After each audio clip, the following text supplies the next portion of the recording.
Welcome take video गुरु। मैं आपका विकास आपका अपने चैनल में फिर स्वागत करता हूं। तो जैसे कि आप लोग स्क्रीन पर देख रहे होंगे ओ लेवल M4.2 R4 ये मॉड्यूल नंबर है आपका, जो कि मल्टीमीडिया एंड एनिमेशन का पेपर है आपका ओ लेवल में। और यही आपका ट्रांसफ़र होता है ए लेवल में, लेकिन ए लेवल में ये सब्जेक्ट नहीं है, तो ये आपका सिर्फ ओ लेवल में वर्क करेगा। तो चलिए देख लेते हैं इसके कुछ इंपॉर्टेंट क्वेश्चन तैयार किए गए हैं पीडीएफ के रूप में। और ये पीडीएफ आपको तभी हेल्पफुल होगी जब आपने कुछ नहीं पढ़ा होगा, उनके लिए ये पीडीएफ हेल्पफुल होगी, या फिर उनके लिए हेल्पफुल होगी जिनने अपनी पहले से तैयारी करके रखी होगी, उनके पास नोट्स अवेलेबल होंगे, कोचिंग वगैरह की होगी, या तो नहीं की होगी कोई बात नहीं है। तो ये क्वेश्चन जो आंसर मैंने करीब 100 से आसपास क्वेश्चन है इसमें। तो ये शॉर्ट में क्वेश्चन है, आंसर है इसके। तो ये आपके लिए हेल्पफुल होंगे सिर्फ समझने के लिए कि आपको अगर क्वेश्चन पूछा जा रहा है तो उसका आंसर आपको झट से किस प्रकार से देना है। तो ये उसके लिए ये पीडीएफ आपके लिए हेल्पफुल होगी, और आपको नोट बनाने में हेल्पफुल होगी कि आपको शुरुआत में लिखना क्या है अगर आपसे कोई क्वेश्चन नहीं आ रहा है। तो इसमें सारे क्वेश्चन आपके कवर किए गए हैं मल्टीमीडिया के संदर्भ में। तो जो भी स्टूडेंट मल्टीमीडिया का एग्जाम जुलाई में देंगे तो उनके लिए पीडीएफ काफ़ी हेल्पफुल होगी। और विद इन 15 डेज में आप अगर इसको पढ़ लेते हैं तो भी आपके लिए काफ़ी हेल्पफुल होगी। आप इतना कर सकते हैं कि आप पेपर को पुट अप कर सकते हैं, यानी कि अटेम्प्ट कर सकते हैं पेपर को, आप कोई क्वेश्चन छूटेगा नहीं अगर आप इस पीडीएफ को पढ़ लेंगे। तो चलिए देख लेते हैं पीडीएफ किस प्रकार से है आपके लिए हेल्पफुल होगी। और खाली इसी को ही पढ़ के ना जाएं, आप अगर आपके पास कोई बुक अवेलेबल है या आपको जो इंपॉर्टेंट क्वेश्चन की वीडियो बनाई गई थी उसको क्वेश्चन देखें, उनके आंसर ढूंढें, उनके आंसर ऑलरेडी चैनल पे अवेलेबल है, अगर नहीं मिल रहे हैं तो कमेंट में पूछें। तो चलिए देख लेते हैं किस प्रकार से हेल्पफुल होगी। तो ये करीब आप पहले क्वेश्चन देख लेते हैं कितने क्वेश्चन मैंने इसमें फिलअप किए हैं। तो करीब 60 क्वेश्चन है इसमें। तो अभी एक पीडीएफ और बनेंगे, इसमें करीब 100 के क्वेश्चन आसपास आपको मिल जाएंगे। तो बहुत ही अच्छे क्वेश्चन है और बहुत सिंपल लैंग्वेज में क्वेश्चन है, बिल्कुल साधारण लैंग्वेज में। अगर आप इसको हिंदी में भी लिखना चाहते हैं तो इसी चीज़ को आप कन्वर्ट करके हिंदी में लिख सकते हैं अपनी लैंग्वेज में। तो पहला क्वेश्चन है व्हाट इज मल्टीमीडिया। तो मल्टीमीडिया के बारे में पूछा गया, तो मल्टीमीडिया के बारे में बता सकते हैं। Multimedia is a technique that incorporate text, graphic, sound, animation and video element. तो मल्टीमीडिया एक प्रकार। दूसरा क्वेश्चन है what are the types of video compression available. तो यहाँ पे पूछा गया आपको कितने प्रकार के वीडियो कंप्रेशन अवेलेबल है। तो there are two types of video compression, they are lossless compression and आपका लूसी कंप्रेशन। तो ये मोस्ट इंपॉर्टेंट है, आपका हर बार पूछा जाता है लूसलेस एंड लूसी के बारे में डिफरेंस क्या है। तो ये आपको वही क्वेश्चन है ये। तो इसकी शॉर्ट शॉर्ट में आंसर है, आप देख सकते हैं यहाँ पे। What is interactive multimedia. Interactive multimedia क्या है, इसमें कुछ क्वेश्चन आपको अलग से मिलेंगे जो कि आपको कभी पूछे नहीं गए होंगे, हो सकता है ये क्वेश्चन पूछे जाए तो भी आप इसको जरूर लर्न कर लें सारे question. Mention the major usages of multimedia, मतलब आपको क्या ज़्यादा यूजेस है बड़े तौर पे। तो किस प्रकार से मल्टीमीडिया का यूज है। तो मल्टीमीडिया इस बहुत ही सिंपल लैंग्वेज है, heavily used in the entertainment industry specially to develop special effects in the movies and animation for cartoon character. तो बहुत ही सिंपल लैंग्वेज में आपको इसमें क्वेश्चन प्रोवाइड किए गए। 5 नंबर है आपका mention some of the image format use in multimedia. तो आपको कुछ इमेज फॉर्मेट के नाम बताने हैं जो कि आपके मल्टीमीडिया में यूज़ किए जाते हैं। तो आप देख सकते हैं यहाँ पे name of the image format using multimedia are JPG हो गया, जीआईएफ हो गया आपका, पीएनजी, बीएमपी, टीआईएफएफ, सारे प्रकार के आपके यहाँ पे आप देख सकते हैं। Animated file GIF, MPEG file, shock wave file and NX view file. तो यहाँ पे करीब आपको 5-6 करीब नाम दिए गए, मैंने कुछ और भी बता दिए आपको, तो यही आपको बताना था। Define MIDI, most important question है, मिडी के बारे में पूछा जाता है। तो musical instrument digital interface is one of the that is commonly used for transferring music information between electronic music devices like a sound card in computer। तो ये आप देख सकते हैं मीडिया के बारे में यहाँ पर दिया गया शॉर्ट में। तो अगर 3 नंबर में पूछा जाता है तो आप इसको लिख सकते हैं, और इसमें आपको कुछ और भी ऐड करना पड़ेगा अगर आपको ये 5 या 8 नंबर में पूछा जाता है तो इसी के बारे में, मतलब ये बेसिक पीडीएफ है, आपको स्टार्टेड किस प्रकार से करना है। अगर आपको क्वेश्चन पुटअप किया, अगर आपको क्वेश्चन का आंसर नहीं आ रहा है तो आप इस पीडीएफ आपको हेल्पफुल होगी कि आपको उसमें स्टार्टिंग किस प्रकार से करनी है। What is warping है? The technique is dis distorting a single image to represent sometime else is known as warping। तो बहुत ही सिंपल सा है। What is AVI फॉर्मेट आपसे पूछा जाता है। तो audio video interleave AVI format आप लोग बेसिकली VLC मीडिया प्लेयर में यूज़ करते हैं। तो वही आपका पूछा गया है। Right A note on video file के बारे में बताना है। राइट इस नोट ऑफ GIF के बारे में है यहाँ पे। Graphics interchange format. उसके बाद mention of category of JPG file के फॉर्मेट क्या है आपका, lossy and lossless. What is compression क्या है आपका, व्हाट इज ई लर्निंग क्या है, what is note of JPG के बारे में बता दिया है यहाँ पे थोड़ा सा। Mention of special effect technique, 3D animation के बारे में, 2D animation, what is wave pattern of sound, what is the use of self placed learning, तो इसमें कुछ अलग क्वेश्चन भी हैं। तो what are the most common file format use in multimedia, तो GIF और JPG। What are multimedia simulation, compare lossless and lossy video comparison, most important question है। व्हाट इज MMS, ये आपका नहीं पूछा जाता है लेकिन आप पढ़ सकते हैं। व्हाट इज SND, ये भी अलग क्वेश्चन है। What is real audio format, what is volume, what is sampling, what are the area where multimedia application are use, important question है ये भी आपका। What how will we create 3D animation, तो किस प्रकार से क्रिएट करना है आपको बताना है। व्हाट इज MP3 और MPEG फॉर्मेट में डिफरेंस यहाँ पे आपका दे दिया है। डिफाइन वेव फॉर्मेट के बारे में पूछा गया आपका। What are the uses of CVT और WBT।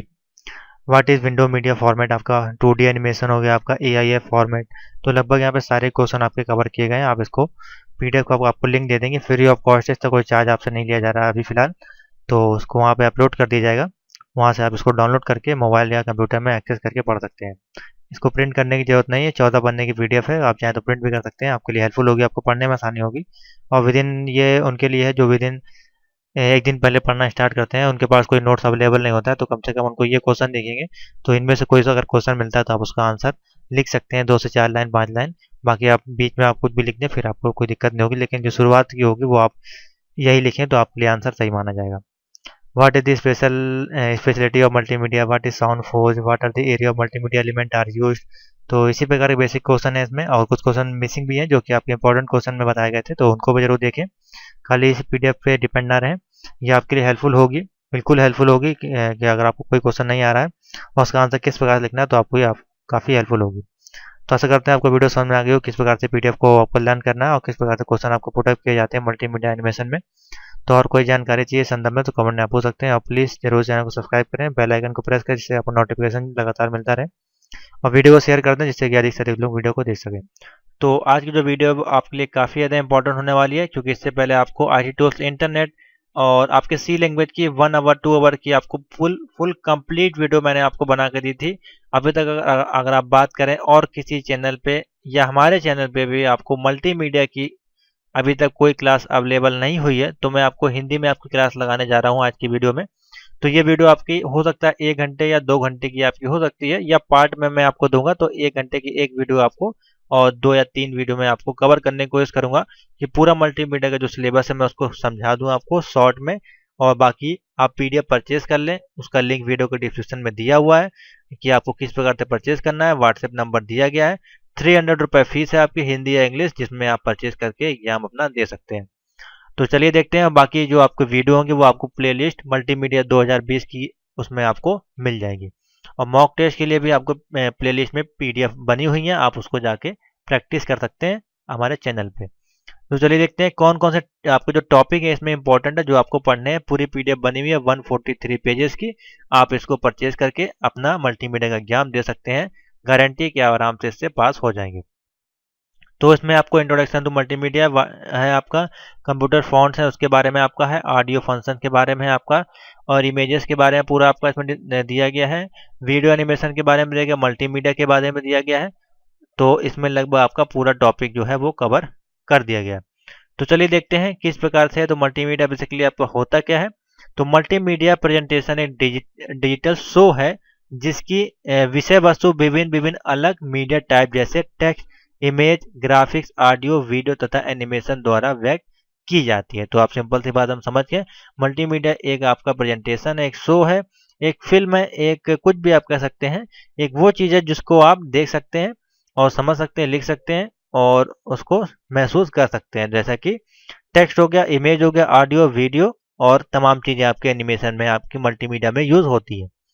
तो ये आपका बेसिकली मल्टीमीडिया है। अगर आपको पूछा है definition of multimedia, what is multimedia, तो आप इस प्रकार से हिंदी या इंग्लिश में उसको एक्सप्लेन कर सकते हैं। मल्टीमीडिया प्रेजेंटेशन के कुछ गुण हैं। तो use of multimedia, use of multiple media यानी कि बहु मीडिया का प्रयोग करना, नॉन लीनियर है, इंटरएक्टिव है, इंटीग्रिटी है और डिजिटल रिप्रेजेंटेशन आपको इसमें कर सकते हैं। यूजेस ऑफ मल्टीमीडिया क्या है। तो मल्टीमीडिया प्रेजेंटेशन की पहली और सबसे महत्वपूर्ण विशेषता यह है कि कई बार के माध्यमों का प्रयोग करना और भिन्न और निम्न माध्यम या इनका संयोजन ही अक्सर सभी मीडिया प्रोजेक्टों के रूप में आपका सामने आता है, जैसे कि ऑडियो हो गया, टेक्स्ट हो गया, ग्राफिक्स हो गया, एनिमेशन तथा वीडियो, टेक्स्ट, मल्टीमीडिया है जो आपकी हैं वो इसमें बेसिकली हम लोग यूज़ करते हैं। और बाकी बात करें तो इसमें आप तमाम तरह के काम जो है मल्टीमीडिया के माध्यम से आप कर सकते हैं। इंटरनेट वर्ल्ड वाइड वेब पे आप जो भी आप काम करते हैं वो भी सारा मल्टीमीडिया में आपका होता है, जो कि आपका टेक्स्ट हो सकता है, यूट्यूब पे वीडियो देखते हैं, या जो भी हो आपका इमेजेस हो, स्केचिंग हो, डायग्राम हो, पोर्ट्रेट हो, जिन्हें हम ग्राफिक्स कहते हैं, ये सारा आपका जो है वो मल्टीमीडिया के यूजर्स के अंतर्गत आता है। बिजनेस के रूप में अगर आप बात करें तो आपके जितने भी sound editing, video editing, movies होती हैं, एनिमेशन बनते हैं, वो सारा आपका मल्टीमीडिया के अंतर्गत आता है। मोशन पिक्चर हो गई आपकी, वो सारा आपका एनिमेशन मल्टीमीडिया के अंदर, 2D 3D सब आपका मल्टीमीडिया के अंदर आता है। तो जितनी भी चीज़ें आपको पता है आपके माइंड में, वो आप जाके मल्टीमीडिया के बारे में लिख दें। अब इसमें आपका है नन लीनियर प्रेजेंटेशन, आपका इसमें क्या है उसके बारे में आपको बताना है। दूसरा आपका है इंटरैक्टिव प्रेजेंटेशन। तो दो चीज़ें इसमें हैं, इसके बारे में। तो मल्टीमीडिया के टॉपिक हम लोग बात कर रहे थे। इंटरैक्टिव प्रेजेंटेशन आपका क्या होता है, तो बेसिकली आपको बता दें 2 लाइनों में। जो आपका इंटरैक्टिव प्रेजेंटेशन आपका होता है वो बेसिकली आपका, जैसे हम लोग यूज़ करते हैं आपका स्लाइडिंग वगैरह यूज़ करते हैं, बैकग्राउंड भी यूज़ करते हैं, म्यूजिक यूज़ करते हैं। जो बेसिकली हम लोग पावर पॉइंट पे काम करते हैं, उसमें जो अलग अलग तरह की स्लाइडें होती हैं क्रम के अनुसार, उसमें ट्रांजेक्शन डालते हैं, टेक्स्ट डालते हैं, उसमें कुछ जूम करते हैं, कुछ भी बनाते हैं, तो वही आपका जो है इंटरएक्टिव ट्रांजेक्शन आपका प्रेजेंटेशन आपका जो है कहलाता है। जैसे कि आप देख सकते हैं थ्योरी में भी, मल्टीमीडिया एप्लीकेशन जो होने वाली गतिविधियों के साथ किसी तरह के इंटरेक्ट करने की अनुमति देता है। जैसे कि आपका उदाहरण के लिए एक स्लाइड स्लो में इंटरेक्टिव जो होती है आपकी आमतौर पर गति नियंत्रित करने की क्षमता को ज्ञात करती है। अगर इसके बारे में आप सर्च करेंगे तो इंटरेक्टिव प्रेजेंटेशन यहाँ पे टाइप करेंगे तो आपको इंटरेक्टिव प्रेजेंटेशन के कुछ सॉफ्टवेयर आते हैं, वो आपको सॉफ्टवेयर यहाँ पे मिल जाएंगे। तो इस प्रकार से इसके सॉफ्टवेयर होते हैं, उस पर आप उस पर काम कर सकते हैं। तो बेसिकली ये आपका प्रेजेंटेशन बनाने का काम करता है। उसके बाद आपका इंटीग्रिटी क्या होता है, तो इसका अर्थ है कि यद्यपि मीडिया के कई प्रकार उपस्थित हैं तो एक साथ चलते हैं, फिर भी उन्हें इंटीग्रेट करना आवश्यक है या उन्हें एक इकाई के रूप में रखा जाना आवश्यक है, उसको हम लोग कहते हैं इंटीग्रेटिव प्रेजेंटेशन में उसको शामिल करते हैं। यानी कि एक सारी सॉफ्टवेयर को एक में यूज़ करना या सभी मीडिया को अलग अलग कर सकने और या उसको अलग अलग नियंत्रित करने को काफ़ी आपको दिक्कत होगी, उसके लिए हम लोग यूज़ करते हैं इंटीग्रिटी का। आगे चलते हैं, डिजिटल रिप्रेजेंटेशन है यहाँ पे।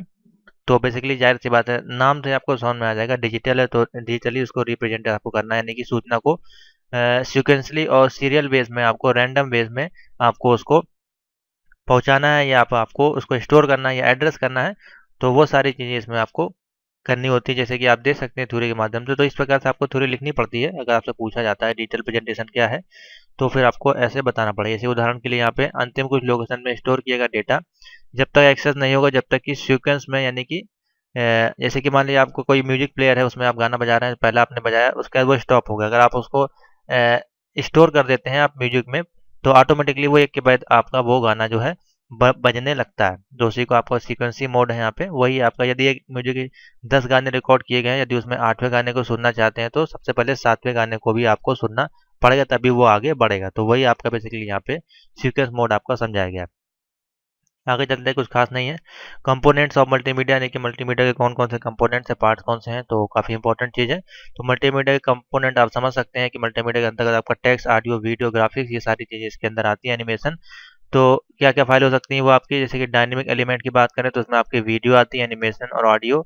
और स्टैटिक एलिमेशन की बात करें, यानी कि डायनेमिक का मतलब आपका है कि वो चले फिरेंगे, यानी कि आप उसको देख सकते हैं विजुअली। देख तो आप स्टैटिक को भी सकते हैं, लेकिन वो आपकी गति नहीं करेंगे। जैसे कि आपकी टेक्स्ट हो गई या ग्राफिक्स या कोई इमेज हो गई, तो इमेज आपकी गति नहीं करेगी आपकी, वो आप उसको देख सकते हैं। एडिट टेक्स्ट भी आपको गति नहीं करेगा। वीडियो आपकी गति करेगी, चलेगी, एनिमेशन होगी, ऑडियो आपकी चलेगी, बजेगी, जो भी होगा वो सारा आपका काम होता है। कुछ एलिमेंट इसमें आपके दिए गए। तो यहाँ पे किसका क्या कार्य है वो आपका दिया गया, बाकी आप समझदार हैं, आपको पता ही है। इसको मुझको समझाने की जरूरत नहीं कि वीडियो क्या होता है, ऑडियो क्या, एनिमेशन क्या है। इसकी थ्योरी आप आराम से अपने आप लिख सकते हैं, लेकिन यहाँ पे पूरा आपका दिया गया है। तो टेक्स्ट के लिए हार्डवेयर की आवश्यकता क्यों होती है और क्या क्या टेक्स्ट का उपयोग है, वो सारा यहाँ डिटेल में आपका दिया गया है। तो कंप्यूटर का प्रयोग करके टेक्स्ट प्रोसेसिंग करने में निम्न हार्डवेयर डिवाइस की जरूरत होती है। तो कंप्यूटर में जो आपका टेक्स्ट डेटा करने के लिए कीबोर्ड की आपको जरूरत पड़ेगी, और ऑप्टिकल कैरेक्टर यानी कि OCR एक इनपुट डिवाइस है, जिससे आप पिक्चर, ग्राफिक, टेक्स्ट आदि को लिख सकते हैं, प्रिंट कर सकते हैं, या हस्तलिपित टेक्स्ट जैसे डॉक्यूमेंट को ये लिखने के लिए हम लोग इसको बेसिकली प्रयोग करते हैं और इनपुट करने के लिए इसका प्रयोग करते हैं। उसके बाद टेक्स्ट के लिए सॉफ्टवेयर कौन से हैं, तो एक मल्टीमीडिया कंप्यूटर सिस्टम में टेक्स्ट सूचना के बेहतर उपयोग के लिए टेक्स्ट प्रोसेसिंग की क्षमता होती है। तो इसमें कई तरह के काम होते हैं, जैसे कि टेक्स्ट की एडिटिंग करना है, टेक्स्ट की स्टाइलिंग करना है, बोल्ड टैलिक अंडरलाइन जो आपका टेक्स्ट को सर्च करना है। तो सारी चीज़ें आपकी जो टेक्स्ट को इम्पोर्ट करना है, एक्सपोर्ट करना है, सारी चीज़ें इसके अंतर्गत आपकी आती हैं। उसके बाद आपका पिक्चर एंड ग्राफिक्स है, तो इसके अंदर आप पिक्चर एंड ग्राफिक्स को ऐड करेंगे। आगे चलते हैं तो ग्राफिक्स के आपके प्रकार होते हैं, वो आपका इंपॉर्टेंट है, इसको आपको पता होना चाहिए। तो दो प्रकार के बेसिकली यहाँ पे ग्राफिक्स आपके होते हैं, एक लाइन ड्राइंग होती है और एक आपके इमेजेस होते हैं। तो देखते हैं लाइन ड्राइंग क्या होती है। तो ये लाइनें वृत्तों, वृत्ताकार लाइनों और गणितीय ऑब्जेक्टिव को दर्शाने की 2D और 3D पिक्चर के रूप में आपको ये हो सकती हैं, जो कि सिंपल ऑब्जेक्ट टाइप्स आपके कहलाते हैं। उदाहरण के लिए जैसे कि एक कुर्सी की पिक्चर है और लाइनों और आर्क का कोई प्रयोग करके बनाई जा सकती है। तो जाहिर सी बात है ये आपके 2D और 3D ग्राफिक्स में आएगी। किसी कोई एक कुर्सी है उसको आप देख के सिंपल सा बना सकते हैं, सिंपल आपका ऑब्जेक्ट हो जाएगा। और कंप्यूटर ग्राफिक वह क्षेत्र है इस तरह की पिक्चर के साथ आपका काम करता है, जो कि आपका काम करता है किसके आधार पर, कंप्यूटर एडेड डिजाइनिंग और कंप्यूटर एडेड मैन्युफैक्चरिंग, जो आजकल आपके पैकेज में एयरक्राफ्ट से बिल्डिंग सभी चीज़ें बनाने का काम करता है। तो इसके माध्यम से लाइन शेपिंग आपको सारी चीज़ें उसमें मिलती है, टूल्स आपके ज्योमेट्रिक्स के, जिसके माध्यम से आप कोई भी डिजाइनिंग आप कर सकते हैं एनिमेशन के रूप में। उसके बाद आपका इमेजेस, तो इमेज की सूचना आपको पता ही है इमेज क्या क्या होता है। तो ग्राफिक ये ग्राफिक्स और फोटोग्राफिक होते हैं जो पिक्सल के संग्रह से बनती हैं। तो आपके इमेजेस जो होते हैं वो आपके पिक्सल के रूप में होते हैं, वो पिक्सल के रूप में आपको पूरी इमेज एक पूरी तैयार होती है छोटे छोटे डॉट के रूप में। आपको जब जूम करेंगे तो आप देखते हैं पिक्सल आपको दिखाई देते हैं फटे हुए, तो वही उनको मिलके पूरी एक इमेज आपकी जो है वो तैयार होती है। तो यहाँ पे कुछ दिया गया है उसके बारे में आप देखते हैं। पिक्चर या ग्राफिक्स के लिए हार्डवेयर आपको कौन सा यूज़ करना है उसके बारे में यहाँ पर दिया गया है। तो ऐसे ही लिखें जैसे आपको पूछा जाए। उसके बाद ऑडियो के बारे में है, तो कंप्यूटर ऑडियो कंप्यूटर की मदद से ऑडियो को डेवलप करना, उसकी रिकॉर्डिंग करना, उसके प्लेबैक करना। ऑडियो मल्टीमीडिया का एक महत्वपूर्ण कंपोनेंट है, क्योंकि कई केसेस में आपको सूचनाओं से बेहतर ढंग से समझने के लिए साउंड तरीकों को उपयोग करना होता है, जाहिर सी बात है। आगे चलते हैं, ऑडियो के लिए कुछ निम्न हार्डवेयर यहाँ पे दिया गया है। तो एक साउंड कार्ड आपका होना चाहिए कम से कम हार्डवेयर के लिए, और ये आपको जरूर पता होना चाहिए, क्योंकि जब आप इसका क्वेश्चन पूछा जाएगा तो आपसे ये भी इसके हार्डवेयर पार्ट के बारे में पूछा जाता है कि वीडियो में हम लोग कौन सा साउंड कार्ड या ग्राफिक्स का यूज़ करते हैं, या फिर ऑडियो में या कोई भी ड्राइवर के बारे में पूछा जाएगा तो आपसे हार्डवेयर के बारे में जरूर पूछा जाएगा। तो इसको जरूर आप फोकस करें। तो जिन्होंने पीडीएफ परचेज की है उनको काफ़ी हेल्पफुल होगी। 143 पेज की पूरी पीडीएफ है, इसी से मैं आपको क्लास लगा रहा हूँ। और वीडियो की बात करें तो वीडियो आपकी जो है कंप्यूटर वीडियो इमेजेस की जो सीक्वेंस रिकॉर्डिंग और डिस्प्ले के साथ प्रयोग होती है वो अलग अलग सीक्वेंस में होती है, और एक एक फ्रेम आपकी कहलाती है। जैसे कि वो आपके फ्रेम प्रति सेकंड चलते हैं, जो कि 20 से 30 डिस्प्ले किए जाने वाले आवश्यक मल्टीमीडिया एक कंपोनेंट है, क्योंकि यह उस कंपोनेंट को दर्शाने में बहुत ज़्यादा आपका उपयोगी होता है। तो वीडियो के लिए कौन सा हार्डवेयर, तो वीडियो के लिए कैप्चर वीडियो कार्ड या कैमरा होना चाहिए, वीडियो मॉनिटर जिस पर वीडियो डिस्प्ले की जा सके, और एक वीडियो बोर्ड जिस पर एडी और डीवीडी एडी और डीए का कन्वर्टर आपका लगा होना चाहिए, जिससे कि आपका डिजिटल मॉनिटरिंग आपका वो कर सके। तो ये सारी चीज़ें इसमें बेसिकली यूज़ होती है। उसका टॉपिक इसमें आपका एनिमेशन है। तो जाहिर सी बात है एनिमेशन शब्द आपका आ गया, तो जैसे कि एनिमेशन का यहाँ पे डायग्राम एक दिया गया है। एनिमेशन है यानी कि वो गति करेगा, मूव करेगा, वो कोई भी हो सकता है, एनिमल हो सकता है, आदमी हो सकता है, कोई भी चीज़ का हो सकता है, उसमें आपका एनिमेशन या गति या मूव वो करेगा तो वो आपका एनिमेशन कहलाएगा। तो कुछ ज़्यादा खास नहीं है। उसके बाद आता है टॉपिक हमारे पास वेब और इंटरनेट मल्टीमीडिया एप्लीकेशन, यानी कि इंटरनेट पे जो हम लोग कौन कौन से मल्टीमीडिया के एप्लीकेशन यूज़ करते हैं उसके बारे में यहाँ पे दिया गया है। तो काफ़ी इंपॉर्टेंट है। तो मल्टीमीडिया को किसी भी परिस्थिति में इस्तेमाल किया जा सकता है जहाँ पर कंप्यूटर का प्रयोग सूचना को डिलीवरी करने के लिए होता है, और इसे केवल इन क्षेत्रों में बेहतर बनाने के लिए प्रयोग किया जाता है। इसमें आपको उदाहरण के लिए आपका प्रेजेंटेशन हो गया, इन्फॉर्मेशन कायोस्क हो गया, इस पर क्वेश्चन आता है आपका, जरूर उसको तैयार करें। उसका डेटा प्रेजेंटेशन होगा, डेटा एनालिस्ट हो गया। तो जितना ग्राफिक्स आपका काम होता है इंटरनेट पे, चार्ट वगैरह बनाना है, आपको ऑनलाइन कॉन्फ्रेंस पे कॉल करनी है, सारा चीज़ आपका मल्टीमीडिया के अंतर्गत बेसिकली आपका आ जाता है। तो बिजनेस में मल्टीमीडिया का प्रयोग मूल रूप से प्रेजेंटेशन के द्वारा करके मूल डॉक्यूमेंट एवं फाइल को स्टोर, रिसीव डॉक्यूमेंट और साउंड वीडियो टेप्स को विपरीत करने के लिए मल्टीमीडिया का बेसिकली हम लोग प्रयोग करते हैं। उसके एजुकेशन में मल्टीमीडिया का क्या रोल है, इस पर आपका क्वेश्चन जरूर आता है। मल्टीमीडिया में एजुकेशन के लाइन में क्या इसका उपयोग है, तो मल्टीमीडिया का शिक्षा का व्यापक प्रभाव पड़ता है। हमारे देश में कई स्कूल जो हैं आजकल जो है आपको कंप्यूटर सॉफ्टवेयर टीचिंग सॉफ्टवेयर का उपयोग, जैसे कि आपका बड़े बड़े सॉफ्टवेयर एनिमेशन के जो आपको कोर्स कराते हैं, ऑटोकैड हो गया, माया हो गया, जो बड़े बड़े सॉफ्टवेयर आपके एनिमेशन के हैं, उस पर इसकी कोचिंग आपको मिलती है। तो कई तरह के सॉफ्टवेयर आते हैं। उसके बाद वीडियो कॉन्फ्रेंसिंग, आपकी जो वीडियो कॉलिंग होती है, उससे क्लास घर बैठे आप ऑनलाइन क्लास ले सकते हैं, जैसे कि हम आप लगाते हैं यूट्यूब पे, या और भी कई तरह के सॉफ्टवेयर आते हैं स्काइप के माध्यम से या जूम के माध्यम से, उस आप ऑनलाइन क्लासेस घर बैठे ले सकते हैं। उसके बाद ट्रेनिंग आप कर सकते हैं, इंफॉर्मेशन टेक्नोलॉजी की कोई ट्रेनिंग करना चाहते हैं वो भी आप घर बैठे कर सकते हैं। उसका एंटरटेनमेंट के लिए आपको बहुत बड़ा योगदान, आप बिना मल्टीमीडिया के तो कोई एंटरटेनमेंट आपका होना नहीं है, यानी कि इमेज साउंड वीडियो जितने भी सारा काम होगा, सारा आपका काम, गेम्स होंगे, कॉमिक्स होंगे, स्टोरीज होगी, 3D एनिमेशन, सारा काम आपका एंटरटेनमेंट में आपका आ जाता है।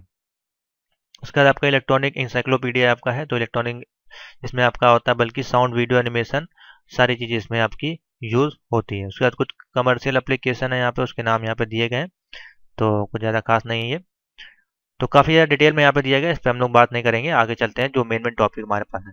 तो नेक्स्ट टॉपिक हमारे पास transaction from conventional media digital media, यानी कि कन्वेक्शनल मीडिया में डिजिटल मीडिया में ट्रांजेक्शन आपका किस प्रकार से है, तो इसके बारे में बेसिकली दिया गया है। तो ये आपका कन्वेक्शन मीडिया हो गया और ये आपका न्यू मीडिया हो गया। तो ये आपका पुराना संचार माध्यम था, जैसे कि आपका रेडियो, टेलीविजन, ये सब, और अब जो आपका कंप्यूटर, मोबाइल, लैपटॉप, टैबलेट आपका है, तो उसके बारे में बेसिकली आपको। तो चलिए आगे बढ़ते हैं। मल्टीमीडिया क्लास जो हमारी चल रही थी कंटिन्यू, तो इसमें हमारे पास जो टॉपिक बचा है उसके बारे में बात करेंगे। तो अब जो हमारा टॉपिक है वो आपका इंटरनेशनल करेक्टर सेट इन मल्टीमीडिया, यानी कि इंटरनेशनल जो लेवल पर जो आपके करेक्टर होते हैं वो किस प्रकार के होते हैं, कितने प्रकार के होते हैं, उनका क्या क्या नाम होता है, वो किस प्रकार से आपको काम करते हैं। जो करेक्टर्स आपके होते हैं, अल्फ़ाबेट हो गया, न्यूमेरिक हो गया, या कोई भी सिंबल्स हो गया, चिन्ह हो गया, वो किस प्रकार से काम करते हैं उसके बारे में देखेंगे। तो इसके जैसे कि यहाँ पे दिया गया स्काई कोड, तो इसके बारे में ऑलरेडी मैं ICT की जब वीडियो देखेंगे उसमें बताया जा चुका है, लेकिन आपको हाईलाइट कर देते हैं फटाफट। तो सबसे ज़्यादा मोस्ट इंपॉर्टेंट क्या है, सबसे पहले तो आपको स्काई का फुल फॉर्म पता होना चाहिए, जिससे कि आप जब क्वेश्चन लिखें तो एक लाइन में आपका पूरा आपका जो आएगा, 1 से 2 लाइन में आपका जो हो जाएगा स्काई का फुल फॉर्म हो जाएगा। जैसे कि यहाँ पे दिया गया है, स्काई का पूर्ण विस्तार American standard code for information exchange होता है, और स्काई एक स्टैंडर्ड अल्फा न्यूमेरिक कोड है, जो कि नंबर, अल्फ़ाबेट, कैरेक्टर और सिंबल के 7 बिट का कोड फॉर्मेट प्रयोग करके रिप्रेजेंटेशन आपका किया जाता है। उसके बाद क्या आपका, तो स्टैंडर्ड का कैरेक्टर में जो आपके सेट होते हैं वो कितने होते हैं, 128 डेसिमल नंबर से बने होते हैं, और 0 से लेकर 127 तक होते हैं, और इन्हें आप किस में लिख सकते हैं, लेटर में, नंबर में, पंक्चुअल मार्क में, और आप सबसे कॉमन स्पेशल कैरेक्टर के साथ आपको इसमें लिखा जाता है। तो ये आपको बेसिकली पता होना चाहिए। बाकी अगर आप नीचे इसकी थ्योरी देखेंगे तो इसमें आपको दिए गए होंगे कौन कौन से अल्फ़ाबेट, यानी कि स्काई कोड बेसिकली काम किस प्रकार से करता है। जैसे कि आप कीबोर्ड में जानते हैं बटन होती है ABCD और न्यूमेरिक वाली, तो आप A दबाते हैं तो आपको A टाइप होता है, लेकिन उसके पीछे का जो डेसिमल नंबर है वो अलग होता है। जैसे कि यहाँ पे आपका दिया गया है, तो लेटर A को रिप्रेजेंट करता है 66। तो इस प्रकार से यहाँ पे उदाहरण कुछ दिए गए हैं, और यहाँ पे लेटर B को मैंने ऑलरेडी इसका चार्ट आपको दिखाया था कि कौन से अल्फ़ाबेट के पीछे कौन सा डेसिमल नंबर छुपा होता है, तो वो आपको प्रिंट नहीं होता है। अगर आप A टाइप करेंगे तो आपको 65 या 66 नहीं प्रिंट होगा, वहाँ पे आपका A ही प्रिंट होगा, लेकिन उसके पीछे का जो कैलकुलेशन होता है, जो आपका डेसिमल यूज़ होता है, वो आपका डिजिट यूज़ होता है। तो इस प्रकार से आपका स्काई कोड जो है वो काम करता है, जिसमें आपकी थ्योरी दी गई है, PDF आप परचेज करेंगे तो आपको मिल जाएगी। उसके बाद आपका एक्सटेंड करेक्टर सेट, इसमें क्या होते हैं, एक्सटेंड करने पर तो 1 बाइट यानी कि 8 बिट कंप्यूटर की प्रोसेसिंग के सबसे पहले और आमतौर पर इस्तेमाल होने वाले निर्माण में आपका इसका प्रयोग किया था। तो स्काई में आपके जो होते हैं 128 कैरेक्टर कोड करने के लिए केवल 60 बिट का ही प्रयोग किया जाता है। जो 8वां बिट है आपका वो खाली रह जाता है, और अतिरिक्त आप इसमें 129 कैरेक्टर इनकोड को अनुमानित आप परमिशन यानी कि अनुमति आप दे सकते हैं। तो इस प्रकार से बेसिकली आपका काम करता है। इसी में आपका आता है यूनिकोड 3 हो गया, आपका स्काई हो गया, एक्सटेंड करेक्टर सेट हो गया, और आपका यूनिकोड हो गया। तो ये बेसिकली आपके दिए गए हैं, बेसिकली कम पूछे जाते हैं, लेकिन आपको पता होना चाहिए, स्काई के बारे में कम से कम आपको पता होना चाहिए। नेक्स्ट टॉपिक है व्हाट इज हाइपर टेक्स्ट, आपका क्या होता है, मोस्ट इंपॉर्टेंट टॉपिक है। हाइपर टेक्स्ट के बारे में आपसे पूछा जाता है। तो हाइपर टेक्स्ट एक टेक्स्ट आधारित सूचना है जो विभिन्न सब टॉपिक के बीच प्रासंगिक हाइपर टेक्स्ट के द्वारा इंटरलिंक की जाती है, जो टेक्स्ट पाठकों को ऑन स्क्रीन डॉक्यूमेंट एवं अन्य रिसोर्सेज के बीच तुरंत कहीं से भी आने वाली सुविधा प्रदान करने और इसे स्क्रीन पर दिखाई देने वाले कुछ हाईलाइट कीवर्ड को सिलेक्ट करके आसानी से किया जा सकता है उसको हम लोग कहते हैं हाइपर टेक्स्ट। तो सिंपल सी बात में समझे, कोई डॉक्यूमेंट है आपका उसको आप हाइपर टेक्स्ट कर देंगे तो उसको आपको ढूंढने में काफ़ी आसान होगा, या उसको लिंक करने में आपको काफ़ी ज़्यादा आसान होगा। बेसिकली हाइपर करने के लिए उसका प्रयोग किया जाता है, हाईलाइट करने के लिए, जिससे कि आपको कोई भी डॉक्यूमेंट है, काफ़ी तरह के डॉक्यूमेंट है, तो उसको आपको हाईलाइट कर देगा और आपको जल्दी समझ में आ जाए कि हाँ ये डॉक्यूमेंट यहाँ पे है, ये लाइन यहाँ पे आपने सेव करी हुई, जिससे कि आपको उसको सर्च करने में आसानी होती है, उस आइटम को ढूंढने में आपको आसानी होती है। तो इस प्रकार से हाइपर टेक्स्ट का यहाँ पे प्रयोग किया जाता है। अगर आप हाइपर टेक्स्ट लिंक का प्रयोग प्रयोग टेक्स्ट के एक सिलेक्शन पर क्लिक करके या किसी इमेज पर क्लिक करके कर सकते हैं, या किसी भी वेब पेज पर आप उसको कर सकते हैं। यानी कि आप कोई डॉक्यूमेंट लगता है उसको हाइपर टेक्स्ट कर देंगे तो वो जैसे वहां पे आप क्लिक करेंगे तो वो आपका वेबसाइट पे चला जाएगा, या पीडीएफ आपने लिंक कराई होगी तो जो भी चीज़ आपने उससे लिंक कराई होगी वो हाइपर टेक्स्ट के माध्यम से वो आपका लिंक होकर चला जाएगा। हाइपर लिंक अलग है, हाइपर टेक्स्ट अलग है। तो हाइपर लिंक मतलब आपका जो हो गया, कोई आपने कोई डॉक्यूमेंट है उसमें आपने कोई चीज़ लिखी है उसको आप हाइपर लिंक करा दें वेबसाइट से। हाइपर टेक्स्ट आपका जो है वो आपका अलग चीज़ है। तो दोनों चीज़ आपका यहाँ पे अलग है, उसको समझिए। उसके बाद आपका डिजिटल फॉन्ट टेक्निक आपकी क्या होती है। तो डिजिटल फॉन्ट होते हैं, उसके साइज होते हैं, कुछ उसकी डिजाइन होती है, विशेष कैरेक्टर्स होते हैं, फेस होते हैं। तो आप देख सकते हैं जैसे ये डिजिटल आपका फॉन्ट है, तो अलग अलग प्रकार के फॉन्ट होते हैं, अलग अलग सॉफ्टवेयर में अलग अलग काम के लिए यूज़ किए जाते हैं। जैसे कि आप रिज्यूम बनाएंगे तो उसमें अलग फॉन्ट यूज़ होते हैं, कोई ग्राफिक से काम करेंगे तो उसमें आपके बोल्ड फॉन्ट यूज़ होते हैं। तो अलग अलग प्रकार के फॉन्ट आपके यूज़ होते हैं आपके मल्टीमीडिया में। तो वही कुछ है, यहाँ पे फॉन्ट के नाम दिए गए, उनके फॉन्ट की फाइलें दी गई हैं, एक्सटेंशन दिए गए जैसे कि .tiff है और .pfb है और .pfm है। तो कई तरह के आपके फाइल हो सकती हैं इसमें। उसके बाद आपका digitization of sound in multimedia. तो साउंड का क्या कार्य है आपका, आपका मल्टीमीडिया में मोस्ट इंपॉर्टेंट टॉपिक है ये भी। तो बेसिकली साउंड आपका दो प्रकार से काम करेगा, एक एनालॉग होगा, एक आपका डिजिटल होगा। तो साउंड एनालॉग एवं डिजिटल में से किसी एक बेसिक तरीके से स्टोर की जाती है, जिन्हें फॉर्मेट कहा जाता है। और पहले से फॉर्मेट के होने के रूप में जो आपका स्टोर होता है उसको हम लोग कहते हैं ओरिजिनल साउंड वेव।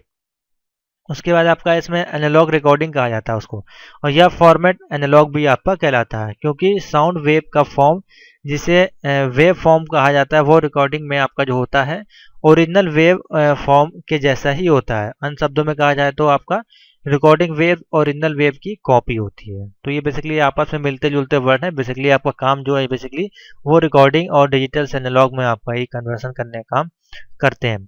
प्लेबैक के दौरान जो आपकी डिजिटल फाइल्स होती है वो आपस में सिग्नल को बदल लेती है, जैसे कि मैंने आपको बताया।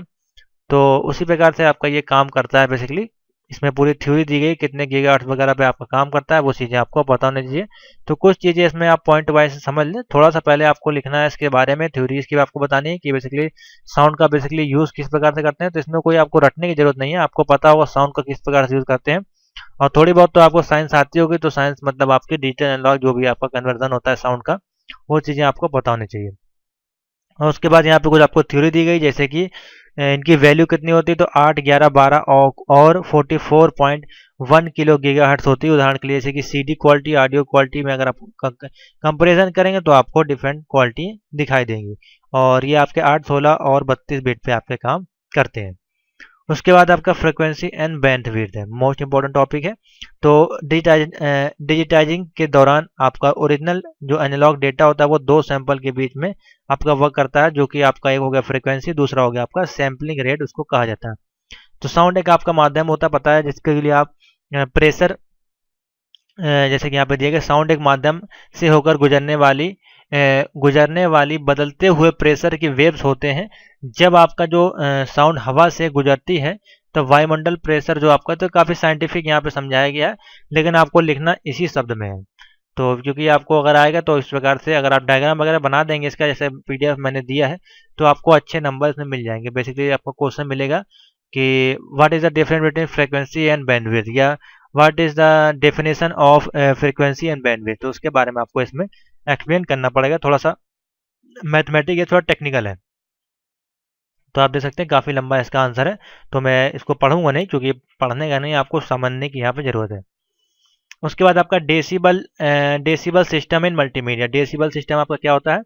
तो डेसिबल जो साउंड होता है वो आपका लाउडनेस मापने की एक इकाई होती है, यानी कि आपका डेसिबल यानी कि आपका जो साउंड होता है उसके कितने वॉट पे होता है, यानी 8 वॉट पे 16 वॉट, आप देखते होंगे सभी स्पीकर में आपको वॉट लिखे होते हैं। तो उन वॉट को नापने के या साउंड की वेव को नापने के लिए, यानी कि जो बज रहा है वो कितनी रफ्तार से बज रहा है, तो उसी को नापने के लिए जो टेक्निक होती है उसको डेसिबल टेक्निक कहते हैं। तो उसको किस प्रकार से नापते हैं, तो वो आपके डीबी में नापी जाती है। जैसे कि साउंड का ये सोर्स है, यहाँ पे स्पीकर लगा है, तो ये स्लो बज रही है, तो यहाँ पे ये 1 नंबर पे आ रही है, उसके बाद ये जितने डेसिबल आपके मीटर में उसकी रेंज जा रही है, उसी प्रकार से यहाँ पे रेड आपको लाइट जो है वो दर्शाई जा रही है। तो यहाँ पे डेसिबल का संक्षिप्त रूप होता है डीबी। तो कितने डीबी आपकी वो साउंड आपकी जाएगी, जब आप परचेज करने जाएंगे मार्केट में तो आप उनसे पूछ सकते हैं। तो इस प्रकार से ये आपका डीबी जो आपका है वो काम करता है। ज़्यादा बड़ा टॉपिक नहीं, छोटा सा है। नेक्स्ट टॉपिक है what is data rate in multimedia. Data rate शायद छोटे छोटे टॉपिक है, मोस्ट इंपॉर्टेंट टॉपिक है, इसलिए आपकी करीब 150 पेज की पीडीएफ है ये आपकी। बुक भी आप परचेस करेंगे तो आपको इसे मिलेगी 200-250 पेज की।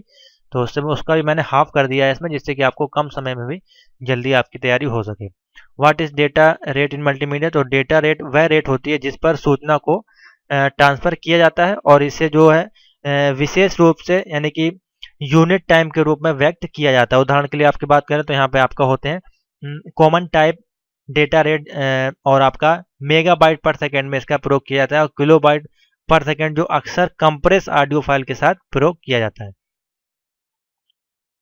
आगे चलते हैं तो यहाँ पे कुछ उसके फाइल्स दिए हैं बिट रेट साउंड के आपके जो होते हैं, जैसे कि एमपीईजी हो गई।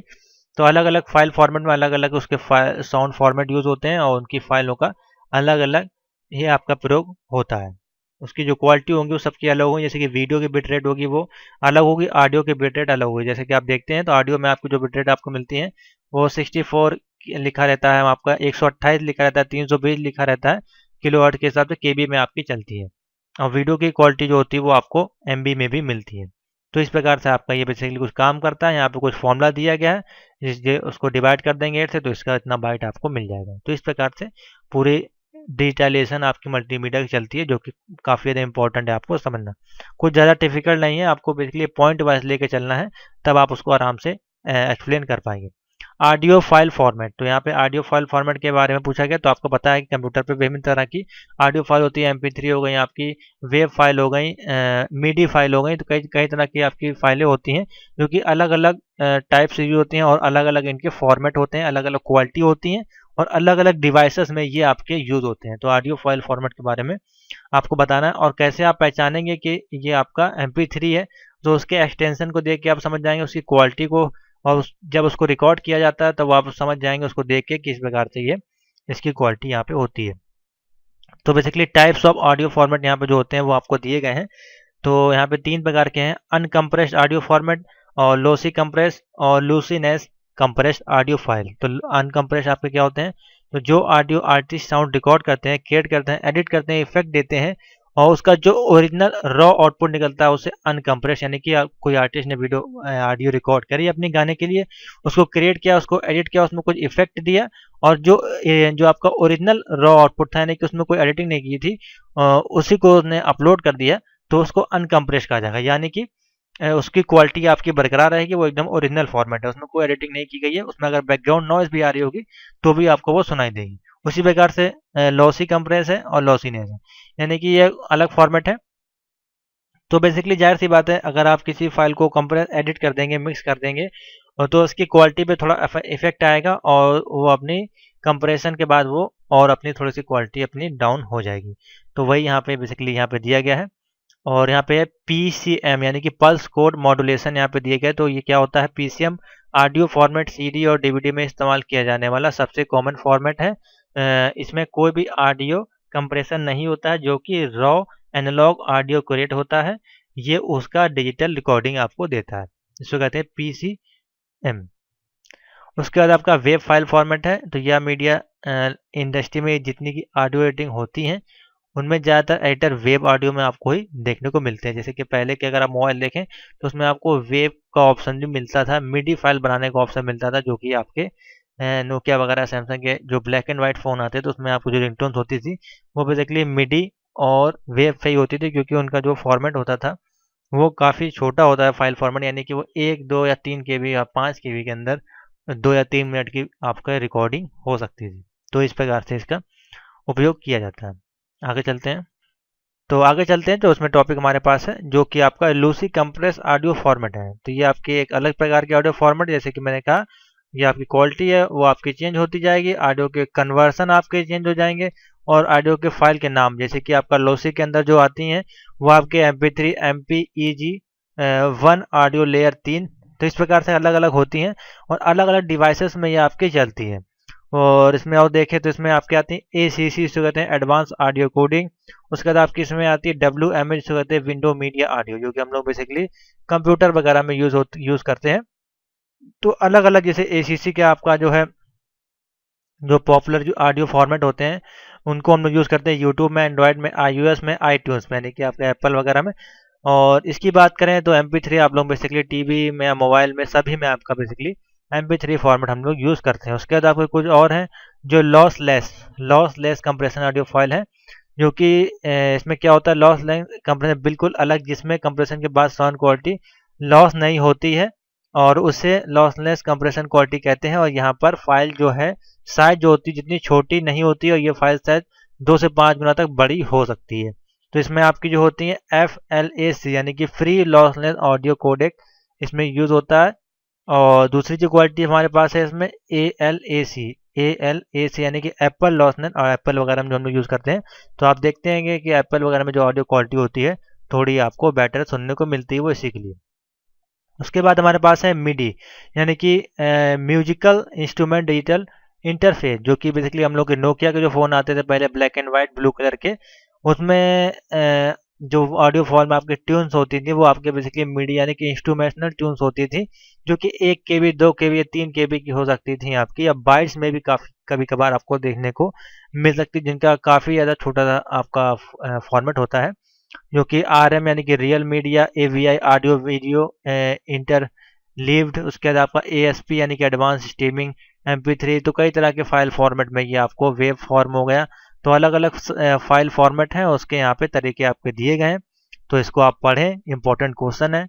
और जो PDF परचेज किए उनके पास ये सारी वीडियो मिल जाएगी, और बाकी जिनके पास नहीं वो यहाँ से भी आप तैयारी कर सकते हैं। तो मैं आपको शॉर्ट में समझा रहा हूँ क्या क्या होते हैं, कौन कौन सी फाइलें होती हैं। मैं पूरी थ्योरी नहीं बताऊँ क्योंकि वीडियो फिर आपकी काफ़ी लंबी हो जाएगी, क्योंकि एक दिन का टॉपिक नहीं है। मैं आपको 1 घंटे में सारी चीज़ें आपको एक्सप्लेन करने की कोशिश कर रहा हूँ। आगे चलते हैं, साउंड सिंथेसिस इन मल्टीमीडिया। तो साउंड सिंथेसिस यानी कि वह प्रक्रिया जिसमें एक साउंड कार्ड जो होता है आपका म्यूजिक तैयार करता है, यानी कि आपके में साउंड सिंथेसिस यानी कि आपके जो साउंड कार्ड आपके में लगा होता है CPU के अंदर, सभी में आपका साउंड कार्ड होता है। बगैर साउंड कार्ड के आप उसको ये इस्तेमाल नहीं कर सकते, कंट्रोल नहीं कर सकते। तैयार करता है, जो साउंड सिंथेसिस या ऑडियो सिंथेसिस कहा जाता है। डायलॉग, म्यूजिक या अन्य साउंड इफेक्ट को या तो ऑडियो संसाधनों से या साउंड सिंथेसिस से प्राप्त किया जा सकता है, जैसे कि यहाँ पे FM सिंथेसिस हो गया और वेब टेबल सिंथेसिस हो गया। तो FM सिंथेसिस यहाँ पे क्या है, शॉर्ट में देख लेते हैं। तो FM सिंथेसिस एक पुरानी तकनीक है, पहले साउंड कॉर्ड फ्रीक्वेंसी मॉड्यूलेशन के लिए एक रेंज के साथ जो आपकी आती थी उसको ब्लेड करके, यानी कि उसको डिवाइड करके ऑडियो उत्पन्न कर लेते थे, जो ओरिजिनल एनालॉग साउंड डेटा की तरह ही होता था। तो आपको इस प्रकार से कुछ है यहाँ पर रिजल्ट आपको देख, कैरियर आपका ये आपका रिकॉर्डिंग है, उसको मॉड्यूलेट किया गया, उसके बाद आपको रिजल्ट जो है कुछ इस प्रकार से मिला। तो आप इसका डायग्राम बना देंगे तो और अच्छी बात है, डायग्राम मैंने इसमें दे दिया है, आपके लिए नंबर अच्छे हो जाएंगे। उसके बाद आपका क्या है, वेब टेबल सिंथेसिस क्या है। तो वेब टेबल सिंथेसिस में साउंड बिल्कुल वैसा ही होती है जैसा ओरिजिनल आपका होता है, तो ये अंतर है आपका। और जैसे कि इसमें कई तरह के नाम दिए गए हैं, जैसे कि ACID है आपका, एडिक्टिव IV है, और आर्टिक है, ब्लेंडर है। तो ये आपके सारे साउंड के फॉर्मेट हैं, म्यूजिक के फॉर्मेट हैं, उसके अनुसार ये आपका वेब यहाँ पे आपको दी गई है।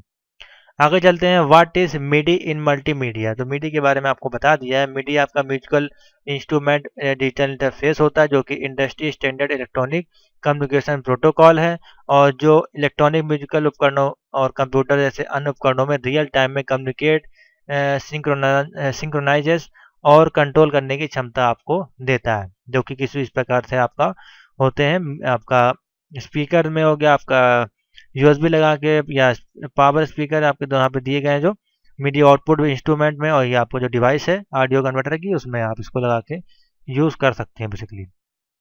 तो कुछ ज़्यादा खास नहीं है, लेकिन मैंने डिटेल में आपको दे दिया। उसके बाद आपका comparison and transmission of audio on internet.